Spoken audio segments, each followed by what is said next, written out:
नमस्कार, आप सभी का स्वागत है ललित अपराध लाइव न्यूज चैनल में। मैं राधा देवी ले चलती कुछ खास खबरों की ओर। बोलिए गोविंद भगवान की। आज श्री सुखदेव जी महाराज समझाते हैं राजा परीक्षित। भगवान कन्हैया ने कालिया नाग का मान मर्दन करते हुए नागिनियों को समझाया कि हे नागिनियाओ, हमारे लिए 2 छपरियां कमल के फूल तोड़ो और जो हमारी गेंद तुम्हारे यहाँ आ चुकी है उस गेंद को हमें दे दो। और काली, आप इस यमुना को कर दे खाली, क्योंकि तूने यहाँ बहुत अपनी ताकत लगा दी। अब कहते ना कि लोहा लोहे को ही काटता है।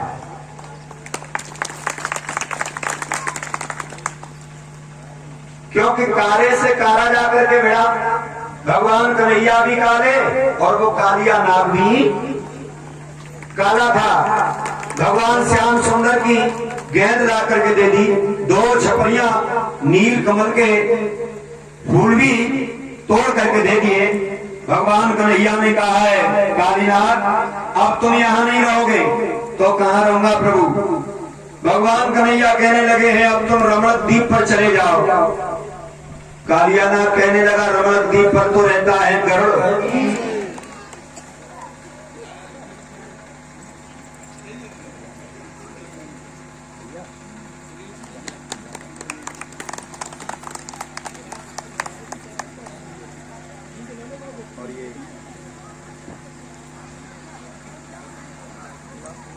डाल करके बर्बाद से सुनील भैया सह धर्मपत्नी, वो है कृष्णा, ये छोटा सा लाला है।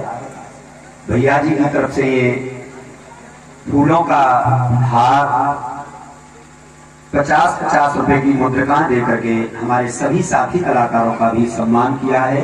तो एक बार भैया जी के लिए जोरदार तालियां हो जाएं। भगवान से मैं प्रार्थना करूंगा, हे ठाकुर जी महाराज, हे पारब्रह्म लाभ उठाते रहें। बोल गोविंद भगवान की।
बोलिए गोविंद भगवान की। तो चाहे मथुरा में डोलो, चाहे वृंदावन में डोलो, कुछ हासिल होने वाला नहीं है। तो आइए सभी लोग, और पूजन के साथ साथ मैंने बताया कि भगवान का जब पूजन कराओगे तो जो जिस पर मैं लालच बस नहीं कह रहा हूँ, ये होता है जिस पर जो बने रुपया 2 रुपया 10 रुपया 50 रुपया 500 रुपया चढ़ी पूजन नहीं करेगा। बड़े प्रेम से भगवान का पूजन करना।